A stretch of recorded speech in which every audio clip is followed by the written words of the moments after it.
Fala, galera! E aí, beleza? Nefi chegando na área para mais um encontro.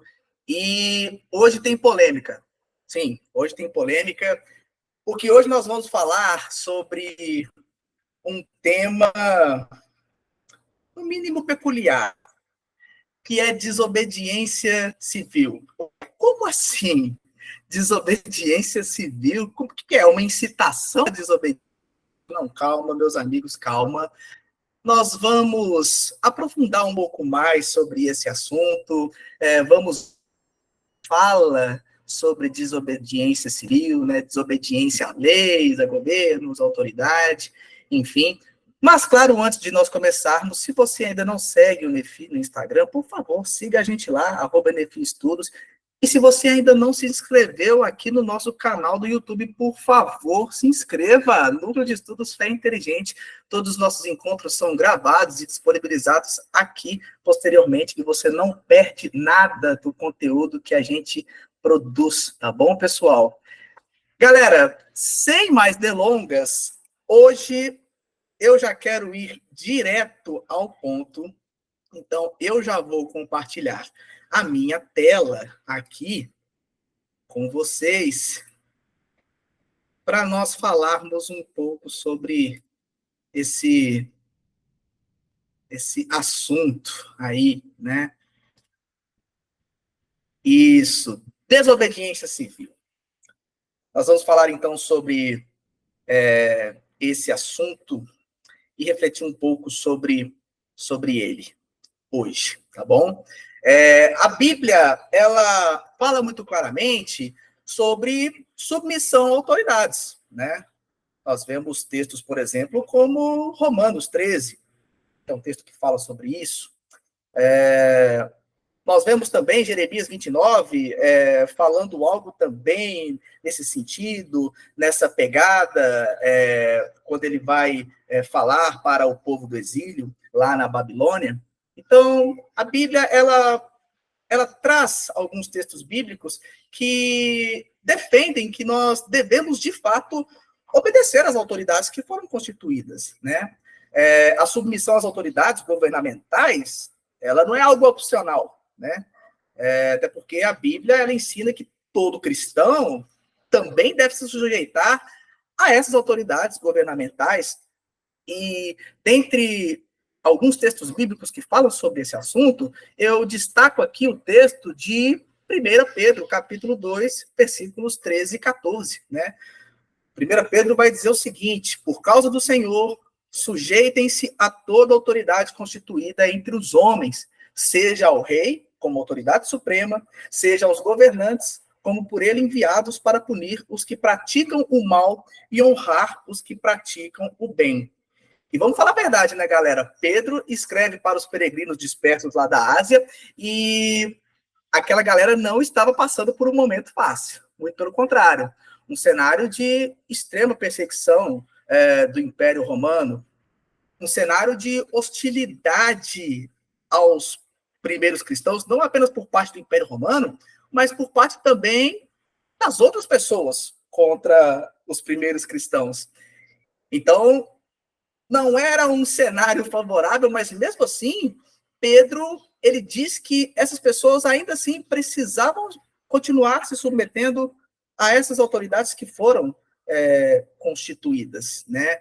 E diante disso parte uma questão problema que baseia esse nosso encontro de hoje. Quais são, caso existam, os parâmetros ou as diretrizes para a resistência à lei, ao governo, à autoridade que a Bíblia nos apresenta?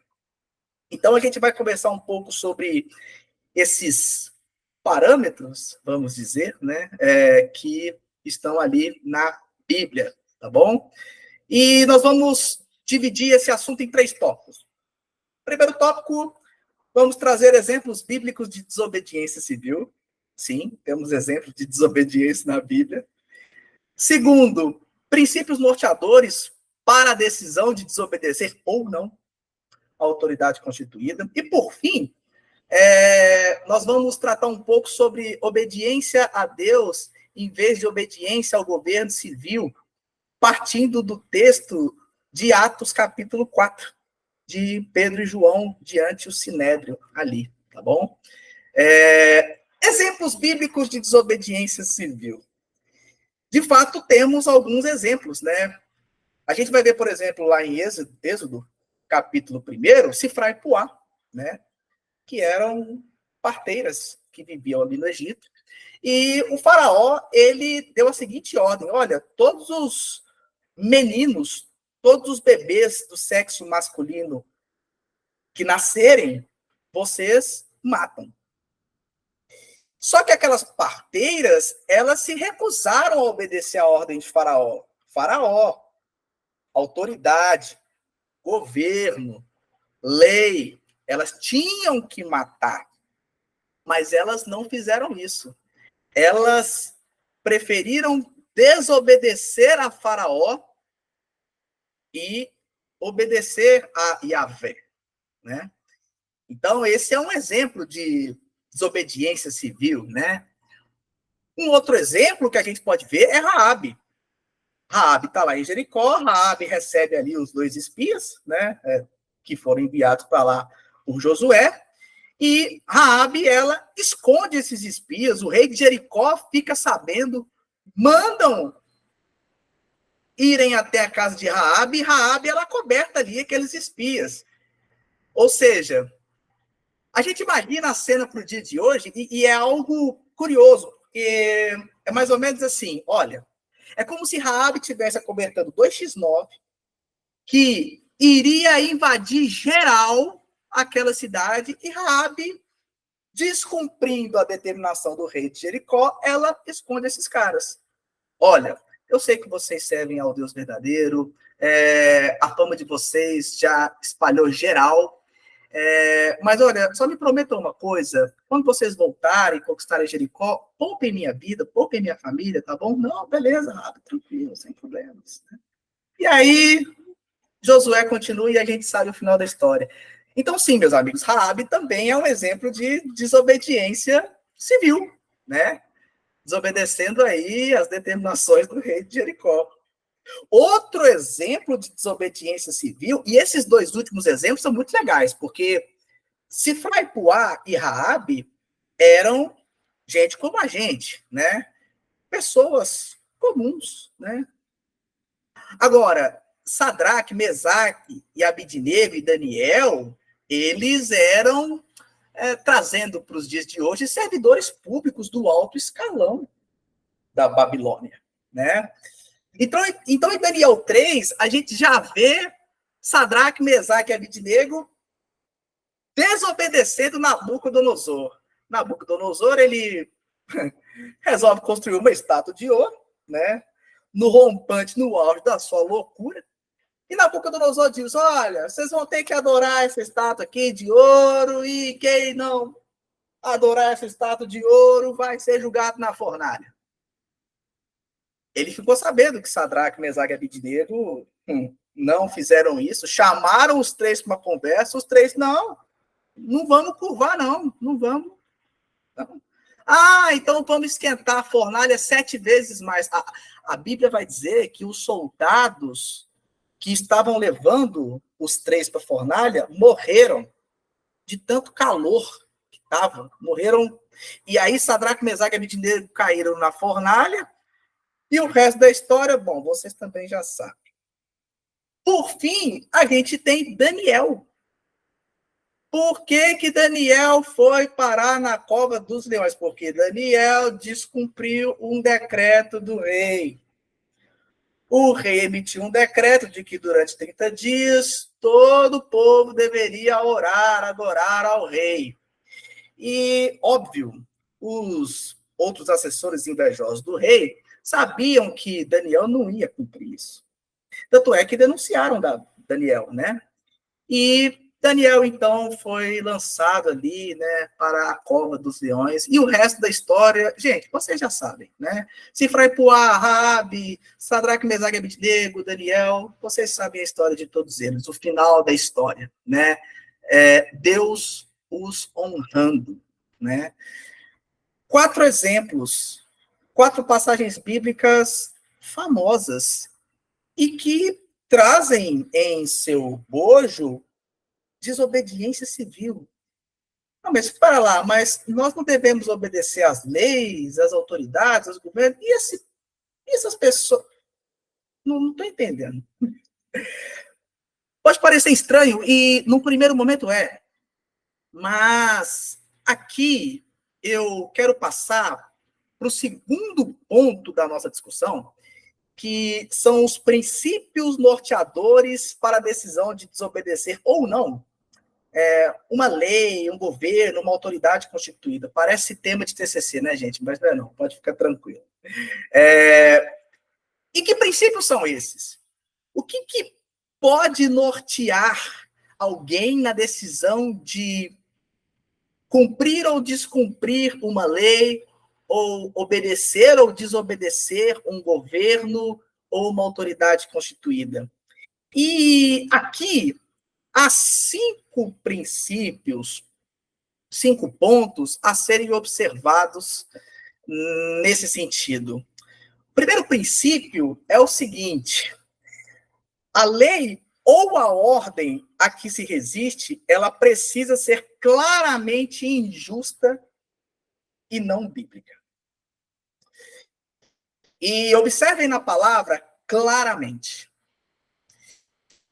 O dispositivo legal, ele precisa afrontar diretamente a justiça e a Bíblia. E se essa afronta, se essa injustiça, se esse ferir a Bíblia não for claro, não for algo que está evidente, a orientação que o Walter Kaiser Jr. dá, e esse encontro é baseado em um capítulo do livro do Walter Kaiser, no finalzinho a gente vai mostrar esse livro. Se essa injustiça e se esse ferir ao princípio bíblico não estiver evidente, a orientação é cumprir a lei, cumprir a ordem, óbvio, né? Então, primeiro princípio, a lei ou a ordem a que se resiste precisa ser claramente injusta e não bíblica. Segundo princípio, esgotados todos os recursos normais para reparação ou para restabelecer a ordem, vamos colocar essa palavra, né?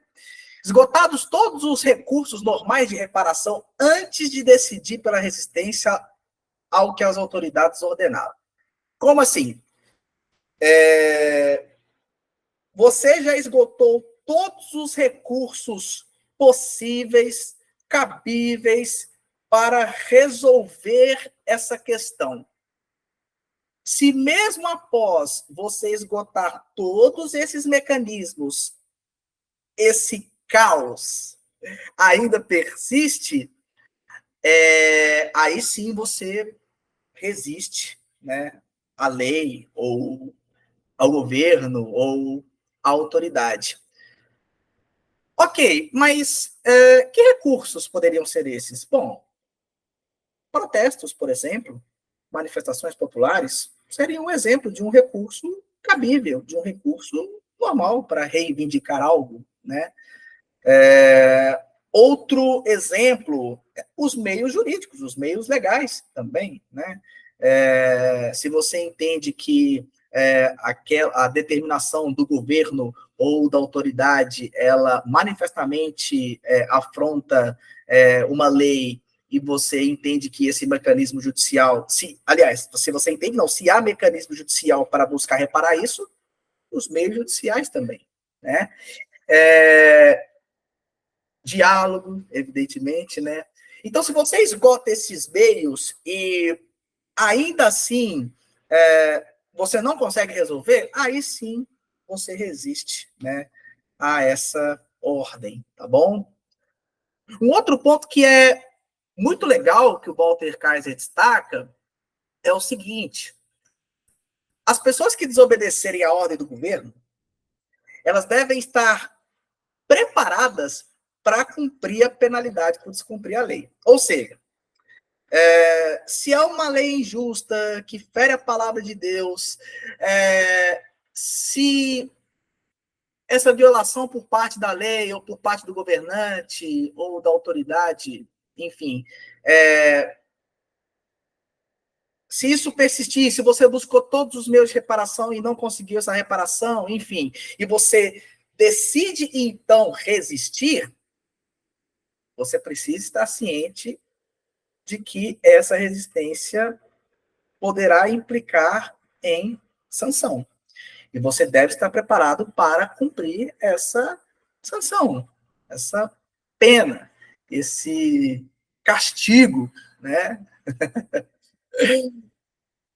Um outro ponto que o Walter Kaiser fala, que também serve como princípio norteador, é que essa insubmissão, ela não deve ser praticada com fúria ou com rebelião, mas com amor e humildade.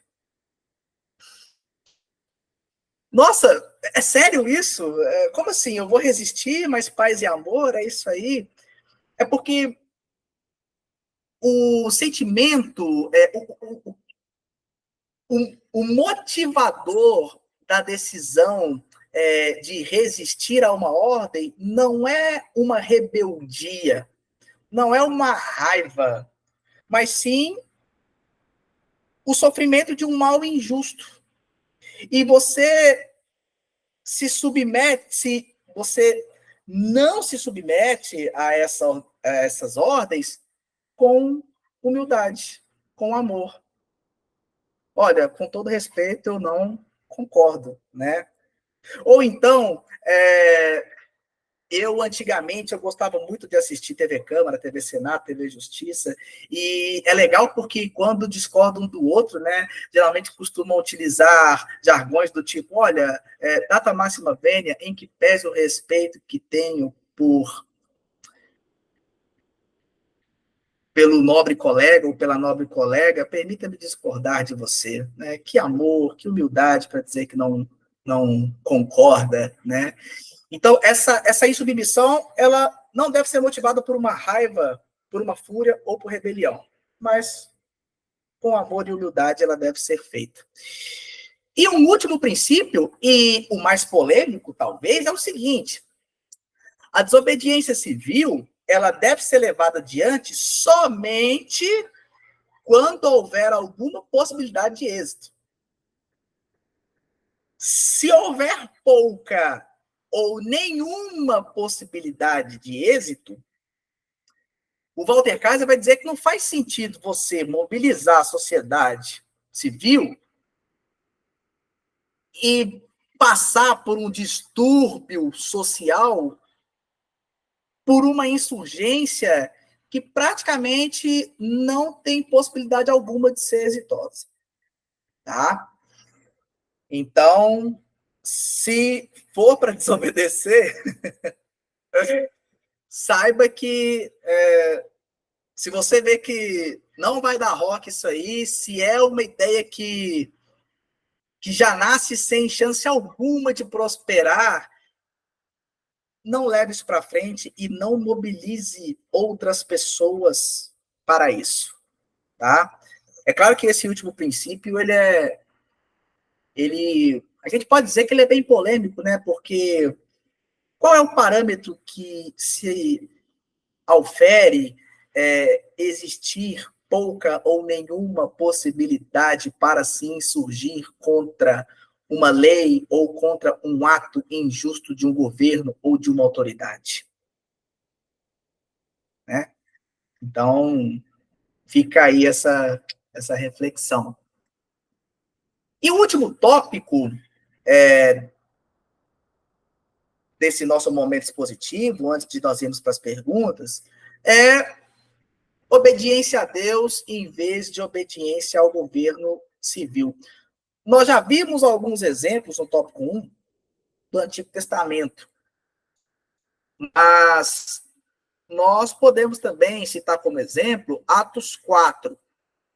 E só para contextualizar, né, Pedro e João estavam indo ao templo e ao chegarem à porta do templo chamada Formosa, eles se deparam com um coxo de nascença. Aquele coxo estava ali pedindo esmolas, pede também esmola para Pedro e João, e Pedro diz: olha, não tenho ouro nem prata, mas uma coisa te dou. E naquele momento o coxo de nascença ele é curado. E as pessoas que estavam ali viram essa cura. E logo após a cura, Pedro começa a pregar. E nessa pregação de Pedro, milhares de pessoas se convertem. Mas aí, as autoridades do templo, vendo aquilo, resolvem prender Pedro e João e interrogá-los no outro dia. E quando eles vão interrogar Pedro e João no outro dia, Anás, Caifás, entre outros, eles ameaçam Pedro e João e falam: ó, o negócio é o seguinte, não é para vocês falar mais desse Cristo mais não, tá? Só que Pedro e João, eles resistem e falam: não, entre obedecer vocês e obedecer a Cristo, vocês acham que a gente vai obedecer quem? E essa conversa o capítulo 4 todinho. É essa conversa de Pedro e João com Anás, Caifás e outros ali do templo. O que a gente extrai, né, desse texto? E o que o Walter Kaiser vai dizer quando ele faz a exegese desse texto? A primeira coisa que o Walter Kaiser vai dizer é que, primeiro, a desobediência civil, ela se dá quando proclamamos a mensagem da ressurreição de Jesus, né? Então, se há uma lei ou se há um governo ou uma autoridade que quer censurar a nós cristãos de proclamarmos a mensagem do Cristo vivo, ressurreto, nós devemos nos insurgir contra isso e proclamarmos a mensagem da ressurreição. Versículos 1 a 4, né, destacam esse ponto. Outro ponto muito importante do versículo 5 a 12, do capítulo 4 de Atos, é que a desobediência civil de Pedro e João, ela é justificada e ela se justifica quando somos arrastados para o tribunal para responder por atos de bondade. Lembrando, um coxo de nascença tinha acabado de ser curado. Pedro e João, eles não causaram um mal, eles não causaram um distúrbio social. Pedro e João, pelo nome de Jesus e pelo poder do Espírito Santo que estava sobre eles, oraram sobre um homem e esse homem foi curado. E mais, desobediência civil, no caso de Pedro e João, um outro ponto que o Walter Cade destaca é que essa desobediência civil ela é justificada quando nos é ordenado não falarmos ou ensinarmos o nome de Jesus. Ou no nome de Jesus. Porque Anás, Caifás e os outros falam para Pedro e João: olha, vocês estão proibidos de falar do nome de Jesus. E aí, Pedro e João: que é isso, meu filho? Que é isso? Aí não. Não, aí não, tá de brincadeira comigo. Entre vocês e Jesus, nós obedeceremos o nosso Senhor. É claro. Então, o Kaiser, ele faz essa exegese interessante do texto de Atos 4 e cita esses 3 pontos que justificam, se é que eu posso usar essa palavra, né? essa insurgência, essa insubordinação de Pedro e João perante os sacerdotes do templo, né? Então, uma última frase para nós encerrarmos essa parte positiva e partirmos para as perguntas, é uma frase do Kaiser que eu achei sensacional. E a frase do Kaiser, ela vai dizer o seguinte: devemos obedecer às autoridades civis, desde que elas não exijam de nós algo que contrarie o que Deus nos instruiu em sua palavra ou pessoa. Caso a controvérsia venha nos colocar diante de uma escolha, como cristãos, devemos sempre escolher obedecer a Deus. Ponto final. E o Kaiser é muito enfático, porque ele escreve mesmo esse ponto final. Essa transcrição está literal aí, né? Então, o que o Kaiser está querendo dizer, na verdade? Se nós estivermos em uma situação pela qual nós temos que escolher entre obedecer à lei dos homens e obedecer à lei de Deus, e a lei dos homens, ela afronta, ela fere, ela diverge frontalmente daquilo que Deus estabelece, daquilo que Deus revela a nós nas Escrituras, a nossa escolha como cristãos deve ser sempre obedecer a Deus. Sempre. Ponto final. Pessoal, é claro que eu não poderia deixar de encerrar essa parte positiva sem trazer a referência bibliográfica, que é esse livro Cristão e as Questões Éticas da Atualidade, do Walter Kaiser Jr. Inclusive, no final do ano, teve uma fake news de que ele havia morrido. Não, ele não morreu. Tá? O Walter Kaiser Jr. ele está vivo, graças a Deus. Tá? É um livro super legal, porque é um livro que vai tratar de vários assuntos muito importantes. Inclusive, essa referência bibliográfica foi a que utilizamos no nosso encontro sobre aborto o ano passado, tá? Se você não assistiu a esse encontro, vai aqui na playlist Ciência e Religião, e Estudos Bíblicos também, está nessas duas playlists, e vocês vão poder assistir esse encontro que nós fizemos sobre aborto. Foi um encontro muito legal. Nós refletimos muito sobre esse assunto. Na época, a DPF 442 ela estava sendo discutida no plenário do Supremo, né?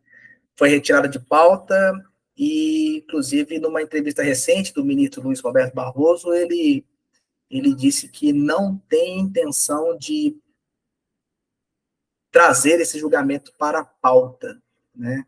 Pelo menos até o final do seu mandato como presidente do STF, graças a Deus, tá?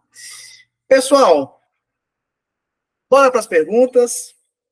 Vamos aí pensar, né, sobre esse tópico da desobediência aí, né? Vamos pensar um pouco a respeito disso. E deixa eu abrir aqui minhas perguntas. Ok. Galera, vamos lá. Meus amigos, há indícios hoje no Brasil de uma necessidade de insurgência futura contra a lei, o governo e suas autoridades para nos mantermos obedientes ao Senhor? Existem hoje indícios de que futuramente nós precisaremos desobedecer leis, governos ou autoridades civis? Fala, my friend. Oi, galera. Olha, eu não sei se eu vou tocar assim na resposta dessa pergunta, mas eu acho que eu vou trazer ela com um tom de preocupação, porque a gente sabe que a gente tem a liberdade religiosa, né? Então a gente. Mas a liberdade religiosa, a verdade é que a gente pode, né, ir para as nossas igrejas, nós temos cultos públicos, podemos professar nossa fé, temos a nossa dignidade de crer, enfim, né? Isso não pode ser tocado. Mas o meu tom de preocupação, por exemplo, quando a gente discutiu a respeito do aborto recentemente, é que me parece que estamos caminhando para uma liberdade religiosa com algumas ressalvas, porque nem tudo que é uma ideia religiosa é respeitado como tal. Então, o que vem me preocupando, né, sobre essa questão de si, será que a gente vai ter que desobedecer civilmente algo para, enfim, guardarmos a palavra? Eu, sinceramente, não sei. E eu acho que essa discussão em si, ela colocou um pouco a pulga atrás da orelha, de que talvez sim, talvez a gente tenha que tomar mais cuidado, né?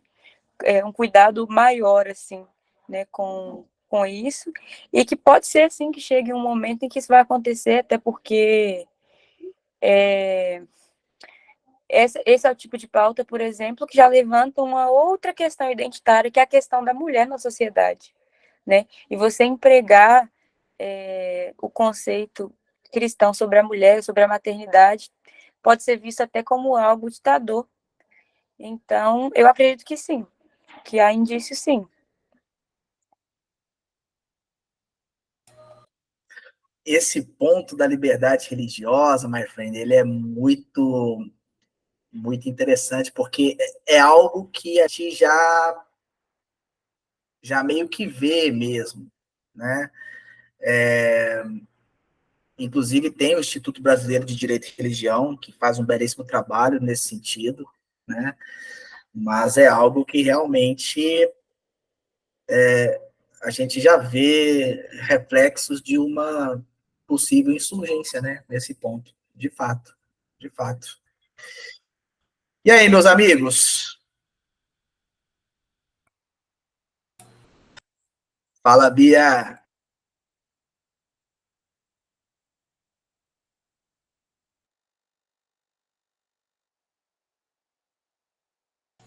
Tá mutado. Tá me ouvindo?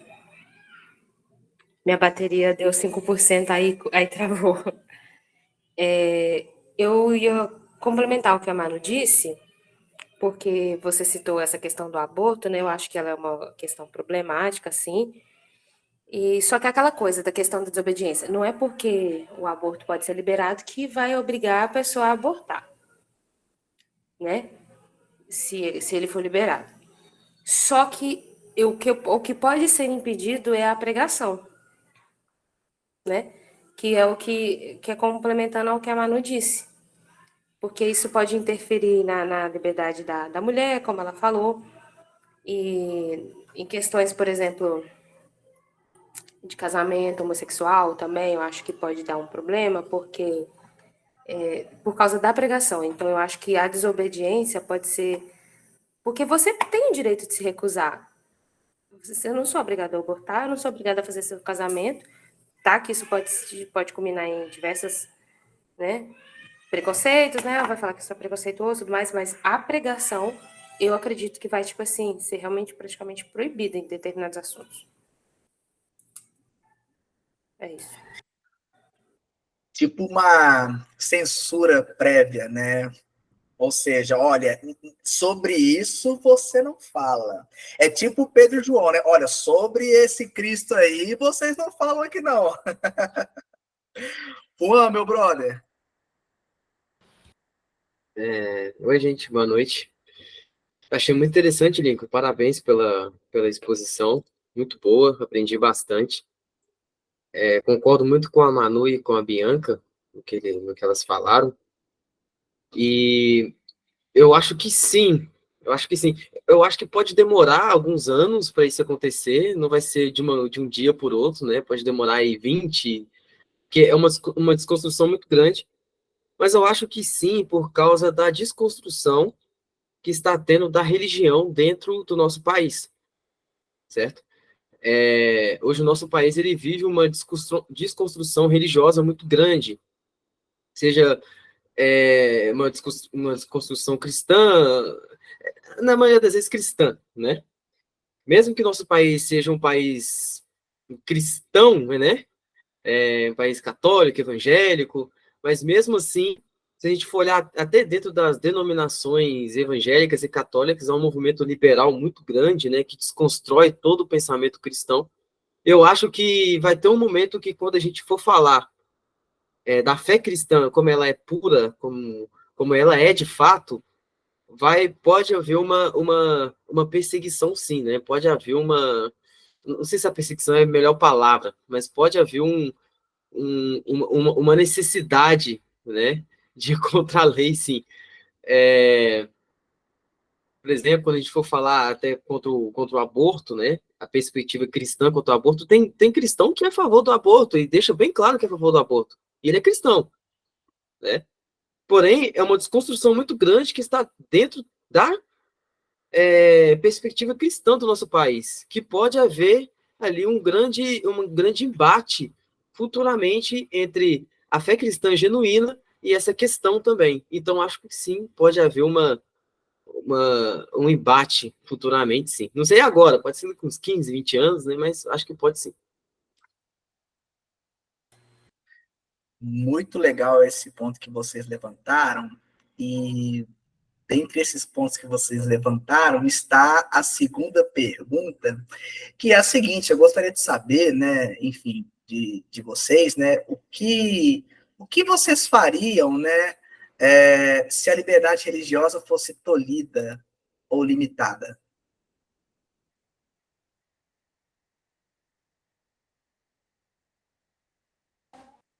Eu ia para os Estados Unidos.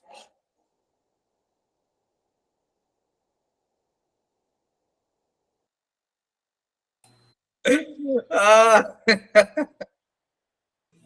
Mas será que aqui a liberdade religiosa ia ser proibida antes dos Estados Unidos? Sim. E sim, os Estados Unidos é um país protestante. Hã? Eu acho que sim, porque os Estados Unidos é um país protestante, né? Aqui a maioria é católico, não sei. Mas assim, não sei, acho que essa pergunta é um pouco difícil, né? Porque o que vocês fariam se fosse tolhida ou limitada? Depende da situação. Porque a liberdade religiosa, ela envolve muitas coisas, né? Então, no que limitariam a gente? Tipo, questão de culto, não posso, sei lá, trazer a religião para o debate público? Pode falar. quer ver? Vamos tentar contextualizar assim, um cenário bem trash mesmo. Um cenário tipo, deixa eu lembrar aqui, um país bem. China. Ok, vamos lá, China. Liberdade de culto zero. Zero, zero, zero, zero. Tá? China, Rússia, zero. Não pode abrir igreja, levantar plaquinha, igreja, Jesus Cristo salva, cura, liberta, batiza. Não pode. Aqui está proibido professar publicamente fé cristã, qualquer algo do tipo. Eu acho que a gente ia acabar morrendo, né? Porque tem a ordem de Jesus, né? Primeiro, assim como a gente aprendeu aqui na reunião e a gente aprende sempre, a palavra dele é a última. Então, se você está diante de um sistema que não, né, que te limita nisso, obviamente você tem o aval para desobedecer. Claro que eu estou falando disso do lugar de uma pessoa que nunca sofreu perseguição, né? Nosso país não tem isso. A gente está partindo aqui do pressuposto do que é o correto, né? De como que um cristão deveria agir. Então, a gente tem muitos exemplos, né? Quando a gente vê as histórias da igreja perseguida, pessoas congregando em lugares, tipo, subterrâneos, clandestinos, arrumando formas alternativas de batismo, para que a ordem de Deus continue sendo cumprida. Então, a igreja, ela nunca parou de avançar por causa disso. Na verdade, a gente sabe que a igreja avançou, né, no momento de perseguição. Então, quando os cristãos perderam a liberdade, né, eles encontraram esses meios de continuar, tanto professando a fé, quanto fazendo mesmo, né, os ritos, assim, do cristianismo. Então, esse é o cenário, pelo menos essa é a ordem, né? É o que a gente deveria fazer. Caso contrário, não nos aguarda coisas boas, não. Mas é isso, né? Jesus prometeu.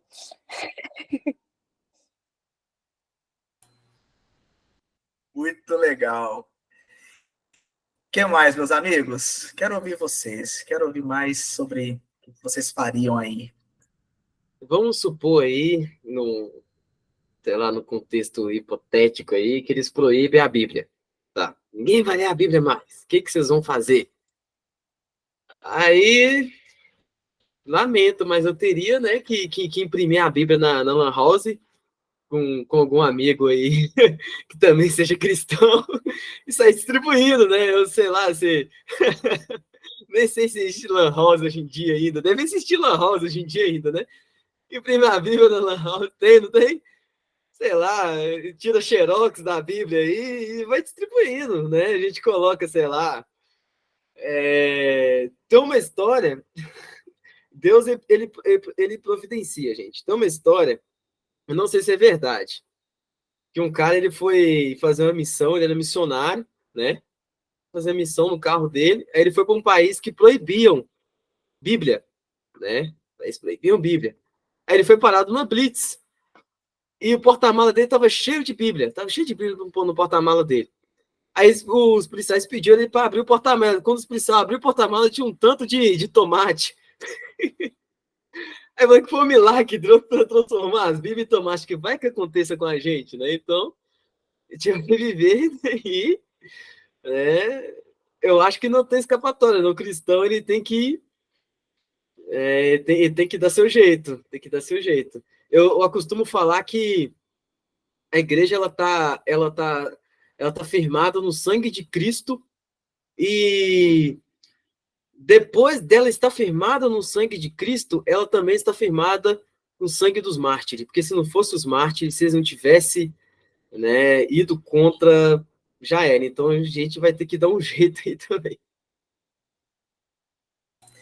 Isso que você falou dos mártires é super interessante, porque é um exemplo também de homens que não sucumbiram à perseguição do Império Romano e se mantiveram firmes no Senhor. Então, são homens, são um exemplo, né? São um exemplo para nós. My friend. Esse negócio que o Juan falou me chamou muita atenção para a gente também voltar, né, para a história da nossa tradição, para as raízes judaicas, né? Porque as crianças, elas judaicas, elas eram meio que criadas assim, com uma educação que ordenava que elas guardassem, né, os mandamentos. E quando eu falo guardar, é decorar mesmo. Então, tipo assim, tem relatos de crianças de, sei lá, 12 anos que decorou, sei lá, metade da Torá. Então, isso era comum para que elas guardassem isso. E outra referência contemporânea que a gente tem é da Jocum, né? Que é a agência de missões, Jovens com uma Missão. Tem um ministério da Jocum que se chama, acho que é Work by Heart. É um ministério específico, né? As pessoas elas vão para lá para se especializar em algum livro bíblico específico e irem para alguma nação, né? Que fala um determinado idioma, tipo inglês, espanhol, sei lá. Locais assim não alcançados e que de fato não pode entrar Bíblia ou algo parecido. Então essas pessoas elas ficam meses lá aprendendo um livro e ensinam, né? Elas vão para a viagem exatamente com o propósito de ensinar e de evangelizar nesse sentido. Então, como eu disse, né, a igreja sempre tem alternativas, a gente é muito criativo. E esses exemplos também são muito, muito legais, né? Fenda Jocum, desse outro projeto aí. Bia? Então, eu iria escrever. A Manu tá falando dessa coisa da criatividade. A primeira coisa que eu penso é: eu tenho muita coisa na cabeça já. O que eu sei, eu ia fazer música. Entendeu? Músicas teológicas, músicas com as histórias bíblicas. Eu tenho muito interesse nisso. Eu já até escrevi algumas músicas, tipo assim, a passagem mesmo. Não vão ser com as mesmas palavras, mas a história vai estar ali, a moral vai estar ali, vai estar ali. Provavelmente seria uma artista que seria presa e morta, né? Porque se o artista levantar contra o sistema, ele vai sumir do mapa. Mas eu ia tentar no início fugir de país. Porque aí, morta, eu faço menos serviço. Então, eu tentaria fugir no início e iria escrever um monte de coisa. Pois é. Certa vez, numa escola bíblica, uma pessoa me perguntou: Lincoln, nós estamos caminhando para o fim da liberdade religiosa no Brasil e aí? E se fecharem as igrejas? E aí? E se nós não pudermos, enfim, cultuar livremente, publicamente e tal? E aí, nesse momento, eu me lembrei de uma frase do Iago Martins.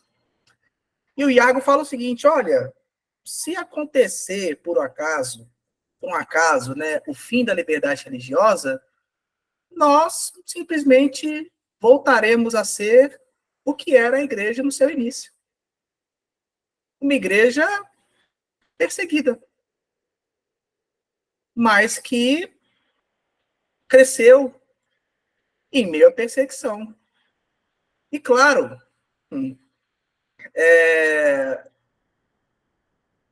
a perseguição, né, ela não parou a igreja. A gente vê isso ao longo da história, né?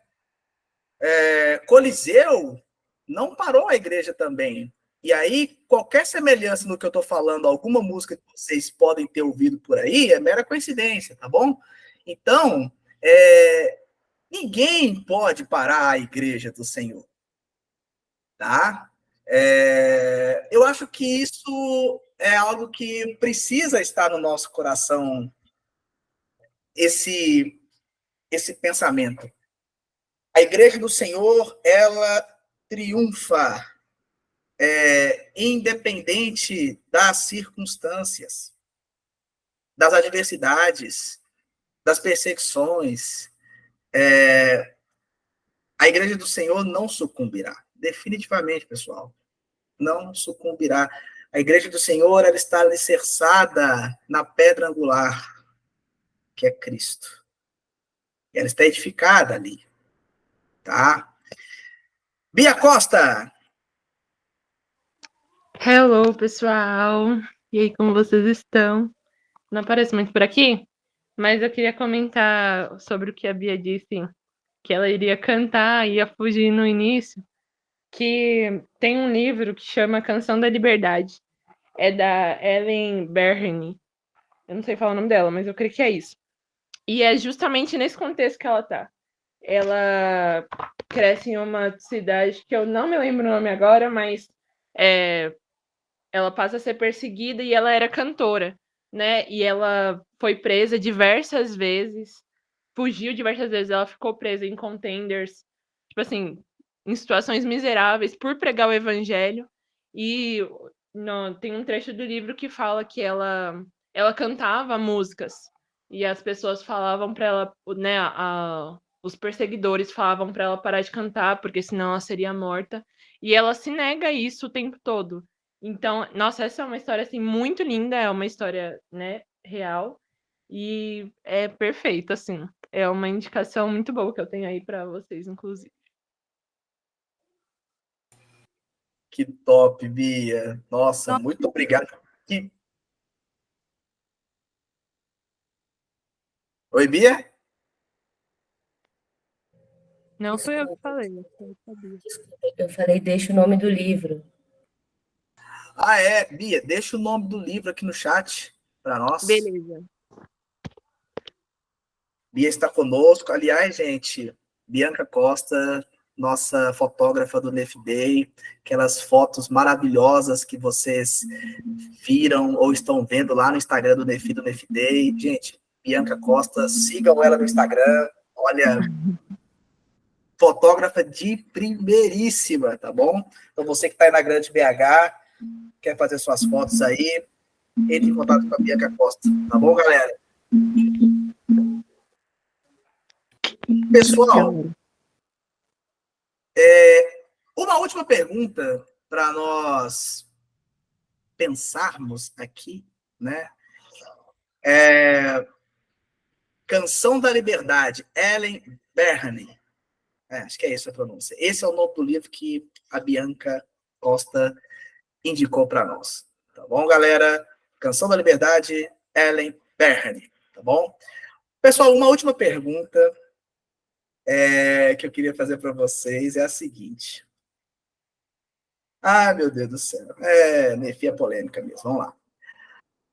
A manutenção do funcionamento de algumas igrejas na época do lockdown, oriundo da pandemia da Covid-19, contrariando as disposições sanitárias vigentes à época, pode ser entendida como uma desobediência civil para manter-se fiel e obediente a Deus?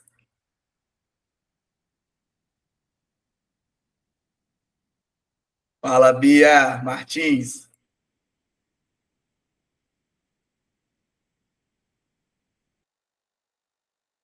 Tá mutado.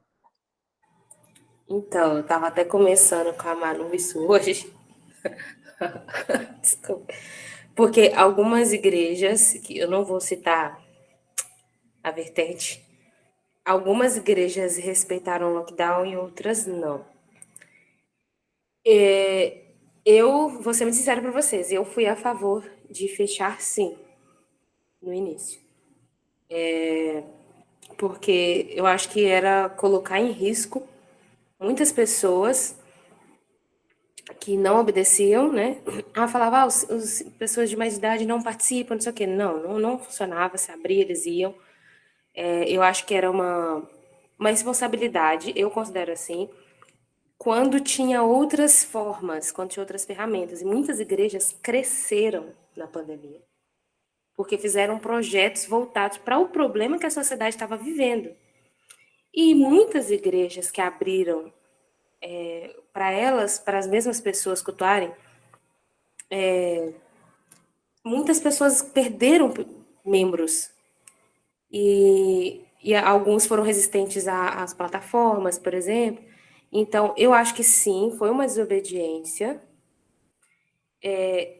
E não sei se para alguns valeu tanto a pena. Eu sei que cada realidade é diferente. Tipo, tinha pessoas que, por questões emocionais, precisava daquilo. Mas muitas não precisavam. E eu acho que realmente são decisões de cada lugar, de cada igreja local. Mas eu acredito que muitas abriram desnecessariamente para provar um ponto, que é aquilo que você falou, da questão da rebeldia. E não por realmente querer abençoar os irmãos, sabe? Casos e casos, né? Entendi. Manu? A minha resposta é não. Primeiro, porque o lockdown não foi uma ordem para as igrejas especificamente, era uma ordem geral, né? Nem comércio poderia ser aberto, porque a gente estava enfrentando uma pandemia. Então, no caso, não era um veto religioso, até porque os cristãos puderam continuar fazendo culto online, nessa época teve muito culto online, então não tem essa, né? E a gente sabe também que é algo que eu queria ressaltar, que essa desobediência, especialmente dos cristãos quanto ao lockdown, foi muito incentivada politicamente, né?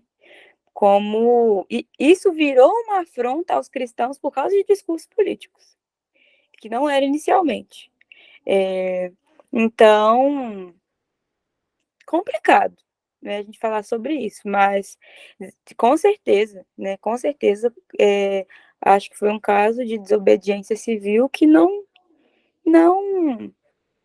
sei lá, não vejo isso como uma forma de glorificar a Deus ou de obedecer a Deus, não nesse caso, né?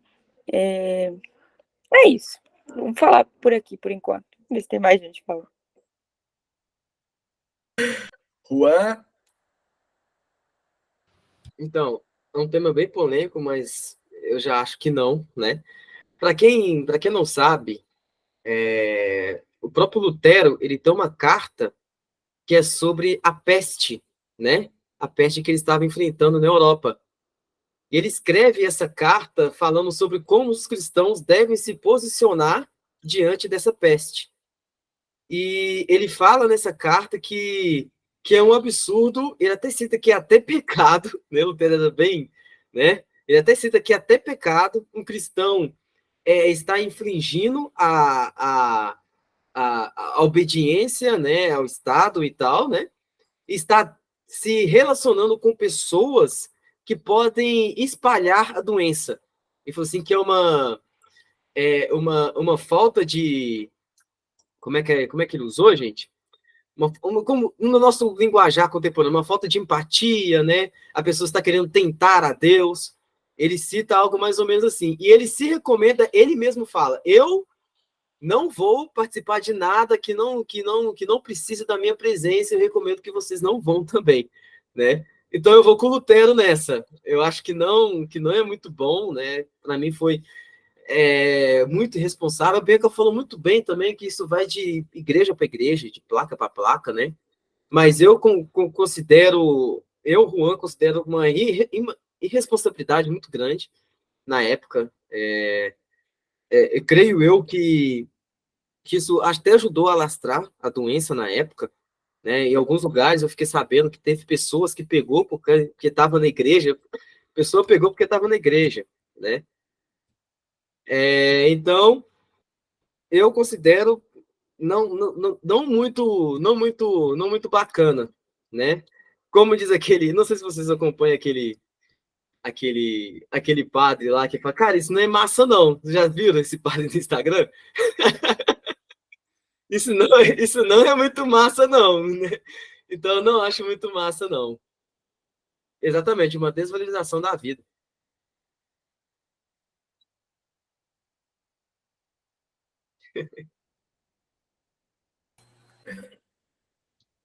também penso que não. Eu penso que eu penso que é uma negligência isso. Eu penso que, principalmente no auge da pandemia, principalmente no começo, que praticamente não haviam muitas informações a respeito do vírus, métodos de tratamento, não havia ainda vacina, depois começou a vacinação em massa, depois, né? Então, eu penso que não foi uma desobediência civil para se manter fiel e obediente a Deus. Eu penso que foi um ato de negligência mesmo, e uma negligência que custou vidas. Vidas que poderiam estar presentes hoje. É claro, gente, que estar em comunhão é muito bom, tá? Nada supera o contato físico, o olho no olho, o abraço, viver em comunhão. É gostoso demais. Quando acabou as restrições sanitárias, gente, que bênção, que alegria os cultos voltarem à sua normalidade, com a capacidade normal de pessoas ali. Todos nós cristãos sentimos muita falta de congregar nesse período, mas ao mesmo tempo nós sabíamos que cautelas precisavam ser tomadas naquele momento, né? A Covid-19 foi uma pandemia que praticamente do dia para a noite se alastrou e envolveu todo o mundo, sabe? Então, precaução, principalmente nesses momentos, nunca é demais. Precaução é a prudência.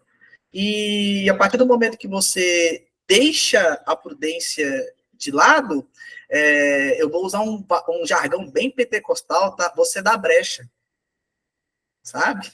Então, se você não é prudente, se você é negligente, você dá brecha, né? Então, por isso também não entendo isso como uma obediência civil para obedecer a Deus, não, de modo algum, né?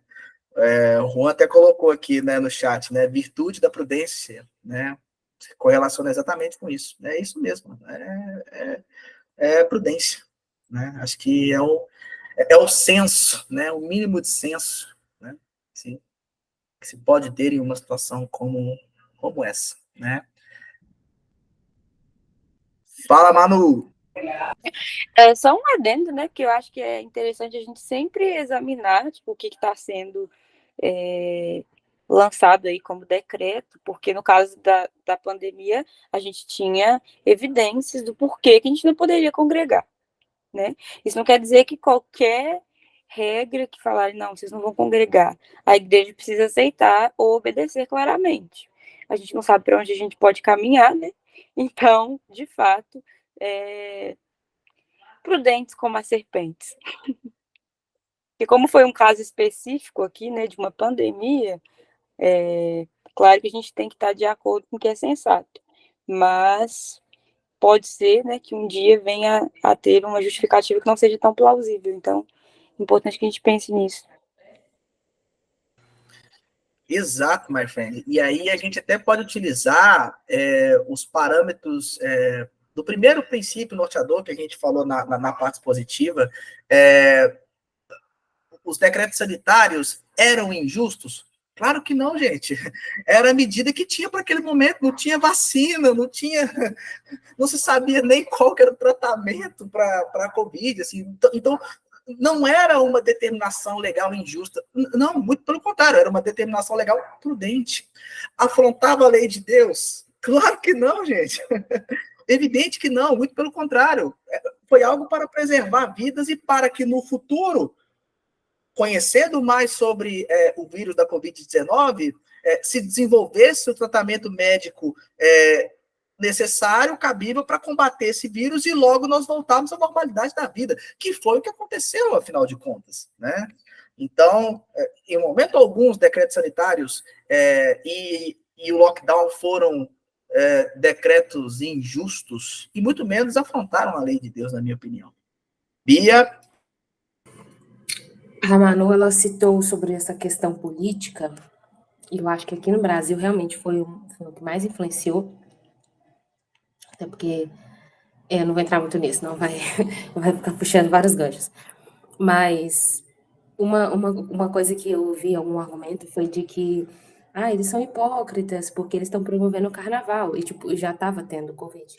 E de fato, eles foram hipócritas porque já sabiam do vírus e não impediram o carnaval na época. E o carnaval, ele disseminou muita doença, como sempre, né? E fez isso de novo esse ano, né? À toa que tá lotado de gente com Covid, e não só por causa do carnaval, obviamente, mas ele é uma ótima ferramenta para disseminar a doença. Só que aquela pergunta, a hipocrisia deles justifica a nossa falta de amor? Se a gente for sempre usar esse argumento, de que eles estão fazendo isso, sempre essa coisa política. Gente, tipo, para que a igreja então? Se você vai agir igual uma criança de tipo assim, porque eles fizeram, nós também vamos reunir. Exato, a Manu falou, exato, era uma questão de orgulho, de provar ponto. E eu vi muitos pastores, tipo assim, mas nós vamos perder número. Olha para você. É literalmente uma preocupação com quantidade, com número, infelizmente alguns com dízimo, entendeu? E não com a vida da pessoa. Então, revela muito a motivação das pessoas, entendeu? Tanto essa questão do revanche, quanto o que realmente deixava ela preocupada em as pessoas não irem à igreja. Se as pessoas estavam bem emocionalmente, se elas estavam ansiosas, ou se elas estavam dizimando, ou se os bancos da igreja estavam ficando vazios, e isso fere o orgulho. É isso aí. Exatamente. A impressão que dá, e essa fala da Bia é muito legal, a impressão que dá é que, em alguns casos, as pessoas não eram vistas como pessoas no sentido de membros, né, de partes integrantes da família da fé, mas eram vistas muitas vezes como consumidor, sabe? Ah, se as pessoas não vêm aqui na igreja, eu estou perdendo gente, eu estou perdendo consumidor que consome o produto religioso que nós disponibilizamos, né? Pode parecer uma fala meio forte, e é mesmo, tá? Mas o J.K. Smith, por exemplo, já fala isso no Você é Aquilo que Ama, né?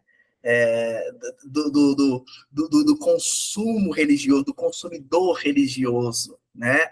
Então, essa fala da Bia é muito pertinente, porque, de fato, isso foi visto ao longo da Covid-19. E outra, quando você transforma um assunto de saúde pública num assunto político-ideológico, a tendência é dar ruim.